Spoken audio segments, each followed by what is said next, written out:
Welcome back to our Scotch tasting series here at Little Wars TV. I'm Josh, and I could really use a whiskey right now, so let's pour a dram.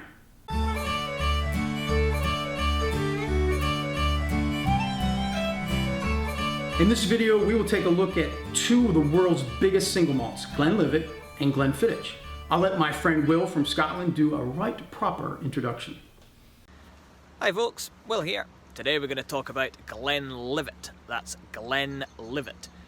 Glen coming from the Gaelic word for a valley, and Livet being the river that flows through that valley. Glenlivet was founded in 1824 by a man called George Smith, and George Smith was the first man in the region to go legit and get a license for distilling. Problem was, George's illicit stilling friends didn't take too kindly to this and threatened to burn down his distillery with him in it. So from then on in, he decided to carry a pair of loaded pistols with him wherever he went. In fact, he even slept with them under his pillow. Keith Goodman, join me at the bar for a dram. Of all the people in the club, I've known Keith the longest, for 18 years now. That's crazy. So tonight, the first dram I'd like for us to try is Glenlivet 12-year-old single malt. It's the quintessential Speyside malt, and it is the #1 selling single malt Scotch whiskey in the United States. To George Smith. To George Smith and his two pistols.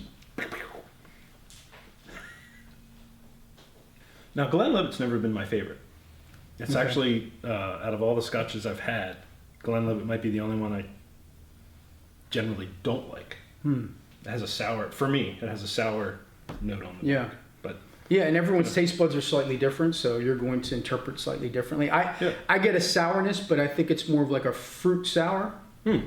The Glenlivet is aged purely in bourbon barrels. Oh, okay. So that's going to be slightly different than the Glenfiddich, because the Glenfiddich is bourbon and sherry. That's probably why I like Glenfiddich more. Well, we'll give it a try. And not that I'm not going to drink it. I mean, it's still good.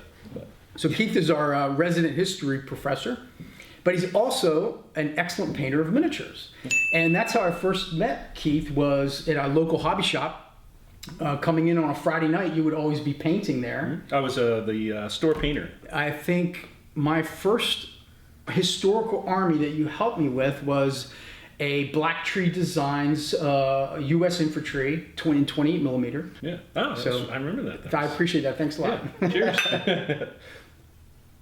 All right, let's move on to our next Scotch of the evening, Glenfiddich. This is a 12-year single malt Scotch from Speyside. Hi folks, Will here. Today we're going to talk about Glenfiddich. That's Glenfiddich. Glenfiddich comes from the Gaelic meaning the valley or glen of the deer, hence why there is a deer on their label. Glenfiddich was founded by a man called William Grant in 1886, and in fact it was Christmas Day 1887 that spirit first flowed from their beautiful stills. I bet that was a heck of a Christmas party at the Grant household. And today, Glenfiddich is still the biggest selling single malt in the world. To William Grant. William Grant.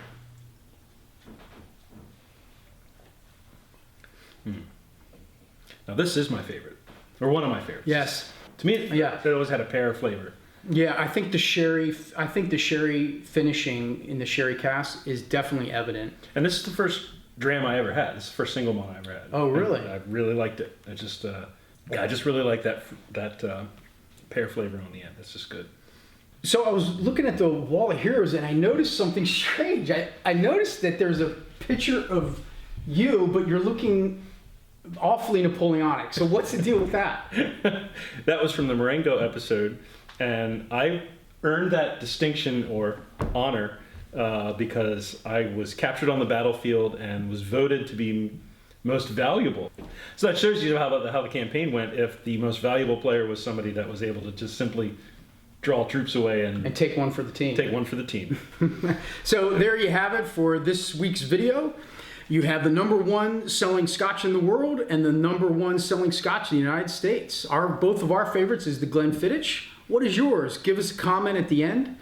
Big thank you to Will Stockham over at stockhamscorner.com for his excellent videos. If you enjoyed the video, like, subscribe, and comment. Let us know which one you like better, the Valley of the Livet or the Valley of the Deer?